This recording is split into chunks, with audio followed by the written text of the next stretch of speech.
ವಿಚಾರಕ್ಕೆ ಸಂಬಂಧಪಟ್ಟಂತೆ ಮಾತನಾಡಿದ್ದಕ್ಕಾಗಿ ಸಿದ್ದರಾಮಯ್ಯ ನಿವಾಸಕ್ಕೆ ಬಂದ ಡಿಕೆ ಶಿವಕುಮಾರ್ ಪರಮೇಶ್ವರ್ ಹಾಗೂ ಡಿಕೆ ಶಿವಕುಮಾರ್ ಅವರು ಒಂದೇ ಕಾರ್ನಲ್ಲಿ ಆಗಮಿಸಿದ್ದಾರೆ. ಸಿದ್ದರಾಮಯ್ಯ ನಿವಾಸಕ್ಕೆ ಬಂದಿದ್ದಾರೆ ಡಿಕೆ ಶಿವಕುಮಾರ್ ಅವರು. ಪದಗ್ರಹಣ ಆಗೋದಕ್ಕೂ ಮುನ್ನವೇ ಡಿಕೆ ಶಿವಕುಮಾರ್ ಅವರು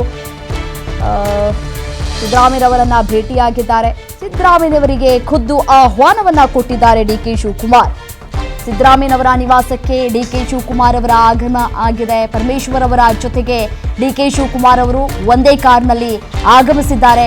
ಖುದ್ದು ಸಿದ್ದರಾಮಯ್ಯನವರಿಗೆ ಆಹ್ವಾನವನ್ನ ಕೊಡಬೇಕು ಅಂತ ಹೇಳಿ ಡಿಕೆ ಶಿವಕುಮಾರ್ ಅವರು ಆಗಮಿಸಿದ್ದಾರೆ. ಇದೀಗ ನೋಡಿ, ಸಹಜವಾಗಿ ಸಿದ್ದರಾಮಯ್ಯನವರು ಪದತ್ಯಾಗ ಮಾಡಿದ ನಂತರ ಡಿಕೆ ಶಿವಕುಮಾರ್ ಅವರು ಮುಂದಿನ ಸಿಎಂ ಅಂತ ಹೇಳಿ ಘೋಷಣೆ ಆಯಿತು. ಆ ಘೋಷಣೆಯಾದ ನಂತರ ಇದೀಗ ಖುದ್ದು ಪದಗ್ರಹಣ ಕಾರ್ಯಕ್ರಮಕ್ಕೆ ಸಿದ್ದರಾಮಯ್ಯನವರನ್ನ ಆಹ್ವಾನ ಮಾಡೋದಕ್ಕೆ ಅಂತ ಹೇಳಿ ಡಿಕೆ ಶಿವಕುಮಾರ್ ಮತ್ತೆ ಪರಮೇಶ್ವರ್ ಅವರು ಒಂದೇ ಕಾರ್ನಲ್ಲಿ ಆಗಮಿಸಿದ್ದಾರೆ. ನಮ್ಮಲ್ಲಿ ಯಾವುದೇ ರೀತಿಯಾದಂತಹ ಒಡಕುಗಳಿಲ್ಲ, ನಾವೆಲ್ಲರೂ ಕೂಡ ಒಂದೇ ಅನ್ನುವಂತಹ ಸಂದೇಶವನ್ನ ಈ ಮುಖಾಂತರ ರವಾನೆ ಮಾಡದಂತೆ ಕಾಣಿಸ್ತಾ ಇದೆ. ರಾಜಕೀಯದಲ್ಲಿ ಯಾವುದೇ ಮೂವು ಸುಮ್ಮನೆ ಕೂಡ ಆಗೋದಿಲ್ಲ.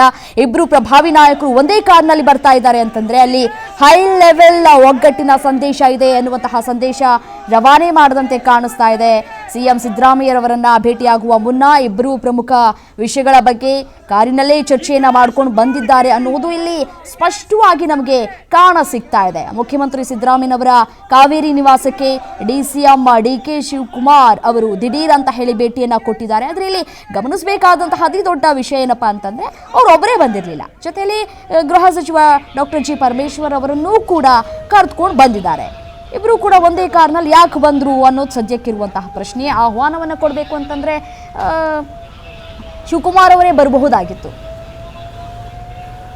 ಏನು ನಮ್ಮ ಜೊತೆ ಮಾತನಾಡಲಿಕ್ಕೆ ಸಾಧು ಕೋಕಿಲ ಅವರು ದೂರವಾಣಿ ಸಂಪರ್ಕದಲ್ಲಿದ್ದಾರೆ. ಸರ್ ನಮಸ್ಕಾರ. ನಮಸ್ತೆ. ಹೇಗಿದ್ದೀರಿ sir? I am good, fine, ಚೆನ್ನಾಗಿದ್ದೀನಿ. Okay sir, thank you. Sir, DK Shivakumar ಅವರು ಮುಖ್ಯಮಂತ್ರಿ ಆಗ್ತಾ ಇದ್ದಾರೆ. ನಿಮ್ಮ ಮೊದಲ ಪ್ರತಿಕ್ರಿಯೆ? ನಿಮ್ಮ ಕಾಂಗ್ರೆಸ್ ಪಕ್ಷದಲ್ಲಿ ಬಹಳಷ್ಟು ಕಾಲಗಳಿಂದಲೂ ಕೂಡ ಪಕ್ಷನಿಷ್ಠೆಯಾಗಿ ದುಡಿದು ಬಂದಂತಹ ನಾಯಕ ಇವತ್ತು ಇಡೀ ರಾಜ್ಯವನ್ನೇ ಆಳೋದಕ್ಕೆ ರೆಡಿ ಆಗಿದ್ದಾರೆ. ಏನ್ ಹೇಳ್ತೀರಿ? ಅವರ ಸಂಘಟನೆ ಏನಿದೆ ಇವತ್ತು ಅದು ಅಧಿಕಾರಮ್ಮ. ಡಿ ಕೆ ಶಿವಕುಮಾರ್ ಅವರ ಸಂಘಟನೆ ಏನಿದೆ ಅಲ್ಲ, ಅವರ ದುಡಿಮೆ ಏನಿದೆ ಅದು ಇವತ್ತಿನ ಕಾಂಗ್ರೆಸ್ ಸರ್ಕಾರ ಬಂದಿರೋದು. ಅದರಿಂದ ಅವರ ಆಸೆಗಳು ಇವತ್ತು, ಅವರ ಆಕಾಂಕ್ಷೆನೂ ಇತ್ತು. ಜೊತೆಗೆ ನಮ್ಮ ಹೆಮ್ಮೆಯ ಲೀಡರ್ ಸಾಹೇಬ್ರು ಎಲ್ಲಿಗೆ ನಾವೆಲ್ಲ ಅವ್ರ ಜೊತೆ 10 ವರ್ಷದಿಂದ ನಾನು ಸಾರು ನನ್ನ ಕರೆದು ಅವ್ರ ಜೊತೆನೆ ನಾನು ಇರೋದು, ನೀವು ನೋಡಿರ್ತೀರ. ಅದರಿಂದ ಬಹಳ ಹೆಮ್ಮೆ ಅನ್ಸುತ್ತೆ. ಇದು ಅವ್ರಿಗೆ ನಮ್ಗೆ ತುಂಬಲಾಗದ ಒಂದು ಸಂತೋಷ ಅಂತೂ ಖಂಡಿತ. ಸರ್, ಭಾರತ್ ಜೋಡೋದಲ್ಲಿ ಪ್ರಮುಖ ಪಾತ್ರವನ್ನ ಕೂಡ ವಹಿಸಿದ್ರು ಡಿಕೆ ಶಿವಕುಮಾರ್ ಅವರು ನಿಮ್ ಜೊತೆಲಿ. ಸೊ ಆ ಸಂದರ್ಭವನ್ನ ಈ ಸಂದರ್ಭದಲ್ಲಿ ಮೆಲುಕು ಹಾಕೋದಾದ್ರೆ ಬಹಳ ಕಷ್ಟಪಟ್ಟಿದಾರಮ್ಮ, ಬಹಳ ಕಷ್ಟಪಟ್ಟಿದ್ದಾರೆ. ಅದು ಹೇಳಕ್ಕಾಗಲ್ಲ. ಅದ್ರಲ್ಲೂ ನಮ್ಗೆ ಈ ಮೇಕೆದಾಟು ಇದೆ ನೋಡಿ, ಮೇಕೆದಾಟಲ್ಲಿ ಅವ್ರು ಪಟ್ಟಂತ ಶ್ರಮ, ನಮ್ಮ ನೀರು ಬೆಂಗಳೂರಿಗೋಸ್ಕರ ನೀರು, ಎಷ್ಟು ಜನರನ್ನ ಅವರೇ ಖುದ್ದಾಗಿ ಹೋಗಿ ರಿಕ್ವೆಸ್ಟ್ ಮಾಡಿದ್ದಾರೆ.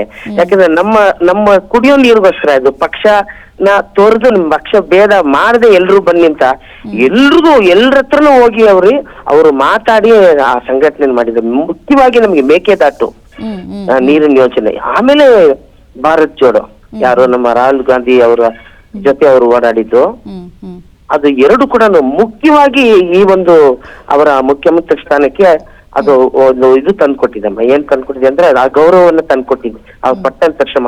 ಆಮೇಲೆ ಅವರು ಅಧ್ಯಕ್ಷರಾದ ತಕ್ಷಣನೇ ತಗೊಂಡ ಎಲ್ಲಾ ಕಾರ್ಯಕ್ರಮ ಒಂದು ಬೂತ್ ಲೆವೆಲ್ ಅಲ್ಲೂ ಕೂಡ ಅವರು ಸಂಘಟನೆ, ಬೂತ್ ಲೆವೆಲ್ ಇಂದ ಅವರು ಈ ಒಂದು ಕಾಂಗ್ರೆಸ್ ಪಕ್ಷವನ್ನ ತಗೊಂಡ್ಬಂದಿದ್ದಾರೆ ಅವರು ಅಧ್ಯಕ್ಷರಾದ ಮೇಲೆ. ಅದು ಇಂಪಾರ್ಟೆಂಟ್. ಅದರಿಂದ ಅವರು ಮುಖ್ಯಮಂತ್ರಿ ಆಗೋದು ನಮ್ಗೆಲ್ರಿಗೂ ಬಹಳ ಸಂತೋಷ, ಬಹಳ ಖುಷಿ ಮತ್ತೆ ಬಹಳ ಹೆಮ್ಮೆ ಅಂತೀರಿ. ಹೌದಮ್ಮ, ಹೆಮ್ಮೆ ಖಂಡಿತ ಆಗಿ. ಓಕೆ ಸರ್, ನೀವು ಕೂಡ ಕಾರ್ಯಕ್ರಮದಲ್ಲಿ ಭಾಗಿಯಾಗ್ತಾ ಇದ್ದೀರಾ ಆ ಕ್ಷಣವನ್ನ ಕಣ್ ತುಂಬಿಕೊಳ್ಬೇಕು ಅಂತ ಹೇಳಿ? ಖಂಡಿತ ಜೊತೆಲೇ ಇರ್ತೀನಲ್ಲ ನಾನು. ಸರ್, ಎಲ್ಲರೂ ಇದ್ದಾರೆ ನಮ್ ಜೊತೆ, ನಮಗೆಲ್ಲರಿಗೆ ಮಾರ್ಗದರ್ಶನವಾಗಿ ನಮ್ ಸಿದ್ದರಾಮಯ್ಯ ಸಾಹೇಬ್ರು ಇದ್ದಾರೆ, ಜೊತೆಲೇ ಇದ್ದಾರೆ. ಅದರಿಂದ ಎಷ್ಟು ಸಂತೋಷವಾಗಿ ಆಯ್ತು ನೋಡಿ, ಅದು ತುಂಬಾ ಇಂಪಾರ್ಟೆಂಟ್. ಎಲ್ರು ಅನ್ಕೋಬೇಕಾಗಿರೋದು ಸಗ್ಲಿಲ್ಲ, ಎಲ್ಲ ಸಂತೋಷವಾಗಿ ಖುಷಿಯಿಂದ ಎಲ್ರು ಸೇರಿ ಮಾಡ್ತಾ ಇದಾರೆ, ಎಲ್ಲ ಪಾರ್ಟಿ ಎಲ್ರು ಖುಷಿಯಿಂದ ಮಾಡ್ತಾ ಇದಾರೆ. Okay. ಅದು ಬಹಳ ಇಂಪಾರ್ಟೆಂಟ್. ಸರ್, ಈಗ ಡಿ ಕೆ ಶಿವಕುಮಾರ್ ಅವರಿಗೆ ಈ ಸಿನಿಮಾ ಅಂತಂದ್ರೂ ಕೂಡ ಬಹಳ ಒಲವು ಕೂಡ ಹೌದು. ಸೊ ನೀವು ಸಿನಿಮಾ ಕ್ಷೇತ್ರದಲ್ಲಿ ಇದ್ದೀರಿ, ರಾಜಕೀಯ ಕ್ಷೇತ್ರದಲ್ಲಿ ಇದ್ದೀರಿ. ಸೊ ಹಾಗಾಗಿ ನಾನು ಈ ಪ್ರಶ್ನೆ ಕೇಳ್ತಾ ಇದ್ದೀನಿ, ಕನ್ನಡ ಚಿತ್ರರಂಗಕ್ಕೆ ಯಾವ ರೀತಿಯಾದಂತಹ ಬೆಂಬಲವನ್ನ ನೀವು ನಿರೀಕ್ಷೆ ಮಾಡ್ತಾ ಇದ್ದೀರಿ ಡಿ ಕೆ ಶಿವಕುಮಾರ್ ಅವರಿಂದ ಅಂತ? ಸಂಪೂರ್ಣ ಬೆಂಬಲ ಡಿ ಕೆ ಸಾಹೇಬ್ರದಿರುತ್ತೆ, ಸಂಪೂರ್ಣ ಬೆಂಬಲ ಇರುತ್ತೆ. ಹೌದು, ಯಾಕೆಂದ್ರೆ ಅವರು ಸಿನಿಮಾದವರೇ, ಅಂದ್ರೆ ಅವ್ರು ನನ್ನ ಹತ್ರ ಹೇಳಿದಾರೆ ಒಂದ್ಸಲಿ. Okay sir. ಆ ಸಿನಿಮಾ ರೀಲ್ಗಳನ್ನ ಅವರು ಟೆಂಟ್ ಸಿನಿಮಾಗಳಿಗೆ ತಗೊಂಡೋಗಿ ಹೋಗ್ತಾ ಇದ್ರಂತೆ ಸ್ಕೂಟರ್ಲಿ. ಸಿನಿಮಾ ರೀಲ್ಗಳನ್ನ ಈ ಥಿಯೇಟರ್ ಇಂದ ಆ ಥಿಯೇಟರ್ಗೆ ತಗೊಂಡೋಗಿ ಅವ್ರದೇ ಥಿಯೇಟರ್ಗಳು ಒಂದ್ 4-4 ಥಿಯೇಟರ್, ಅದು ಹಿಸ್ಟ್ರಿ ಇದೆ ಒಂದು, ಅಲ್ಲಿ ತಗೊಂಡೋಗ್ತಾ ಇದ್ರಂತೆ. ಅದರಿಂದ ಅವ್ರಿಗೆ ಸಿನಿಮಾ ಒಲವು ಬಹಳ ಜಾಸ್ತಿ. ಬೆಲೆ ಅಷ್ಟೇ, ಕಲಾವಿದರಿಗೆ ಕೊಡುವಂತ ವ್ಯಾಲ್ಯೂಸ್ ಬೆಲೆ, ನಾನು ಹೇಳಿದ್ದು ಒಲವು ಅನ್ನೋದಕ್ಕಿಂತ ಕಲಾವಿದರಿಗೆ ಅವ್ರು ಕೊಡುವಂತ ಬೆಲೆ, ಅದು ಇಂಪಾರ್ಟೆಂಟ್. ಓಕೆ, ಧನ್ಯವಾದಗಳು ಸರ್, PNS ವಿಸ್ತಾರ ನ್ಯೂಸ್ ಜೊತೆ ಮಾತನಾಡಿದಕ್ಕಾಗಿ.